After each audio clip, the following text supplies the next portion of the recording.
Let's take our normal distribution curve down here and label it with a mean and some standard deviations we're given. In order to do this, we're going to take our mean. This time we're looking at a standard IQ test with a mean of 100. Your mean is going to go right in the center of your normal distribution. So let's go ahead and mark right down the center. We're just estimating where these are going to be. We're just making a sketch. But our mean is going to be 100. So we're going to go right in the center.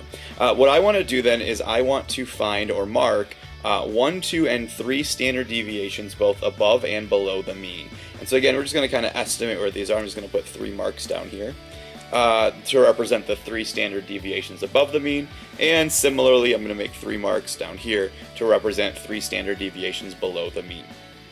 Well, I can see that this time my data tells me my standard deviation is going to be 15. So basically, for each of those marks, you're going to be adding 15 each time to find each higher standard deviation, and then similarly subtracting 15 to find those lower standard deviations. So that means 1 standard deviation above the mean would be 115. If I add 15 again, I'm going to be at 130. And if I add 15 again, I'd be at 145, meaning an IQ score on this test of 145 would represent 3 standard deviations above the mean. On the other hand, if I subtract 15 each time, I'd be 85 would be my IQ score for 1 standard deviation below the mean. Subtract 15 again, that would leave me at 70, and if I subtract 15 again, there's 55.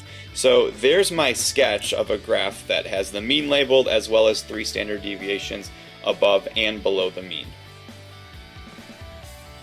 And now that we have this sketched out, I can use this to use this along with the empirical rule, which we'll review here in a second, to make some estimations about certain different percentages or certain different sections of this graph. And so this question now says, find the range of IQ scores that would represent the middle 66 or 68% of the distribution. Well, if you check in your notes, you probably see this somewhere representing the empirical rule. And it gives me different percentages based on whether I'm 1, 2 standard deviations above, below the mean, and so on. And so they first ask us for the middle 68%.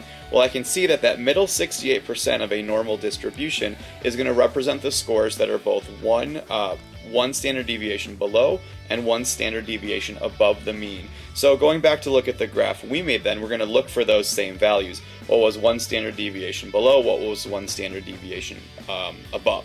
And so I can see that those values must be right there. There's my first set of standard deviations, 1 above and below.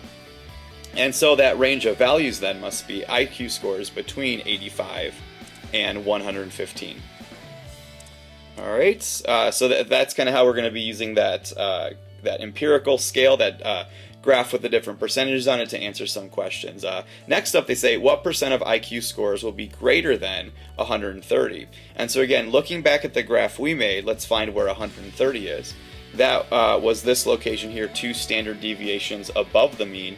And we want to see scores that are that or higher. So I'm going to be looking at any percentages from the empirical rule that were 2 standard deviations above the mean. So going back to this graph over here, let me erase some of those marks on here.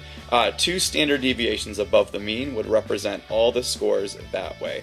And so I can see there's not many, there's not a large percentage that meet that. In fact, it's just those 2 values right there. 2.35% right there, and then 0.15% was everything past that. So adding those 2 percentages together, the 2.35% plus the 0.15%, gets me, I always use approximate these because these are all approximations, but it gets me only about 2.5% of the population is going to have IQ scores of over 130.